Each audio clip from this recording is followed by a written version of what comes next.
Olá, meus caros, tudo bem com vocês? Passando aqui para fazer um áudio, agora falando sobre uma outra figura de intervenção de terceiro. Você que já assistiu os áudios aqui do podcast de processo civil, sabe que eu já gravei um áudio sobre chamamento ao processo, né? E agora eu quero gravar um áudio falando sobre denunciação da lide. Para quem é concurseiro, vai prestar o exame de ordem, ou até mesmo durante os estudos na faculdade, sabe muito bem que intervenção de terceiros não é um assunto muito tranquilo. E obviamente, me parece que essa falta de tranquilidade acerca do tema se deve ao fato de que estamos diante de um tema muito técnico, um tema muito difícil, muito distante da realidade da maioria, né? Além do que, é muito difícil também de ficar imaginando as situações. Então, se você pegar aí questões de concurso, questões de exame de ordem, há uma incidência muito grande do assunto intervenção de terceiro. E, na maioria das vezes, o examinador ele tende a ter uma predileção muito grande em perceber que, de fato, pode haver uma confusão entre a distinção de chamamento ao processo e denunciação da lide.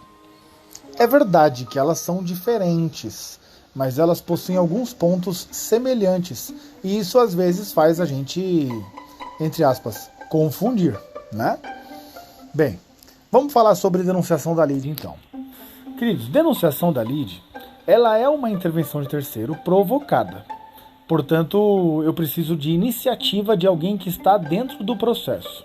Quem pode ser essa pessoa? Ou o autor ou o réu. Ambos podem denunciar a lide, tá? E em quais momentos processuais pode ocorrer essa denunciação? Bem, o autor denuncia na petição inicial e o réu denuncia na contestação. Ou seja, a intervenção acaba ocorrendo nas primeiras oportunidades que as partes dispõe para falar nos autos. O autor na petição inicial e o réu na própria contestação, na peça de defesa do réu. Tá? E por que o autor vai denunciar a lide? Por que o réu vai denunciar a lide? Qual é o objetivo? O que eles pretendem? Me parece que a palavrinha-chave é exercer direito de regresso, direito de reembolso. É não ficar no prejuízo. O artigo 125 do Código de Processo Civil é o que disciplina a denunciação da lide como figura de intervenção de terceiro.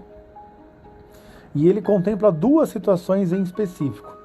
A denunciação da lide proveniente de uma eventual evicção, um direito de um alienante que teve o bem objeto do contrato retirado por uma decisão judicial.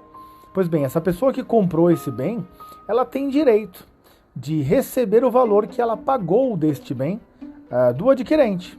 Então o 125 estabelece a denunciação da lide feita pelo alienante, pelo adquirente, tá? Então veja só, o adquirente comprou o bem e ele agora está sendo alvo de uma ação judicial. Então ele vai se defender nessa ação e denunciar a lide ao alienante, quem vendeu o bem para ele. Com qual objetivo? De que essa pessoa venha para dentro do processo e garanta eventual ressarcimento pelo prejuízo que ele pagou. Então, pelo menos o valor que ele pagou, ele tem direito a receber de volta, já que ele vai ficar sem o bem, então ele que tenha o dinheiro, o valor que ele pagou pelo bem de volta. Então, se comprou um terreno de uma determinada pessoa, agora está sendo processado. Numa disputa desse terreno, você fala, nada mais justo que quem me vendeu que venha aqui para dentro do processo. Pois se eu perder esse terreno, essa pessoa vai me devolver o dinheiro que eu paguei. Denunciação da lide. A segunda figura do inciso 2 do artigo 125, ela é ainda mais tranquila de identificar na prática. Por quê? Porque é a chamada denunciação da lide proveniente de alguma disposição legal ou de um contrato. E aí, obviamente, o contrato que salta aos olhos, a espécie contratual que, de fato, desperta maior interesse nesse cenário, é o contrato de seguro, por meio do qual você contrata uma seguradora que, eventualmente, se responsabilizará por prejuízos que você tenha, por prejuízos que você ocasione. Então você tem um contrato de seguro, você bateu no carro de alguém, essa pessoa te processa, o que você faz? Você denuncia a lide à seguradora e diz: seguradora, vem aqui para dentro do processo, porque se eu perder, pelo menos no valor que você é responsável, você vai pagar a minha dívida, você vai pagar o prejuízo que eu causei. É a denunciação da lide também, perceba? Por isso que eu sempre costumo dizer, claro, entre aspas, que nós estamos falando de um direito de reembolso, um direito de não ficar no prejuízo. Né? Se eu for perder, pelo menos alguém vai ter que devolver o prejuízo que eu tive. Ou a pessoa que me vendeu o bem, ou a seguradora, que é responsável pelos atos que eu cometi. Vale destacar que a denunciação da lide nunca é obrigatória. Nunca é obrigatória. Então, se porventura o autor não fizer na petição inicial e o réu não fizer na contestação, e porventura ao final ele perder, isso não retira dele o direito de ter esse reembolso numa ação própria, tá? Numa ação própria. Também é importantíssimo verificar que quem denuncia a lide em vão acaba arcando com sucumbência. Então, se porventura você denunciar a lide à pessoa que te vendeu o terreno, mas ao final você não perder o terreno, você concorda que você denunciou a lide em vão? Porque você trouxe a pessoa, entre aspas, fosse um garantidor ali. Se eu for perder, você vai me devolver o dinheiro que eu te paguei. Agora, você não perde. Você trouxe a pessoa em vão ao processo. O código estabelece que você vai ter que pagar sucumbência para ela, honorários advocatícios ao advogado dela. Por isso que é muito importante, no cotidiano prático, apreciar de fato se há uma grande chance de derrota. Se houver, não restam dúvidas. O ideal é denunciar a lide nos momentos processuais adequados.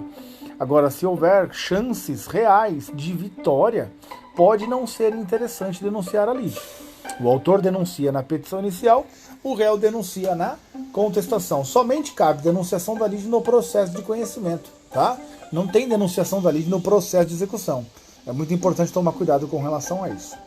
Beleza? Maravilha? Queridos, eram essas as informações. Não deixe de seguir o canal do podcast nas principais plataformas de áudio, né? Spotify, Deezer, Amazon Music. E assim que você ouvir, me dê sua impressão sobre o áudio. Beleza? Um fortíssimo abraço. A gente se vê na próxima. Valeu, tchau, tchau. Bons estudos.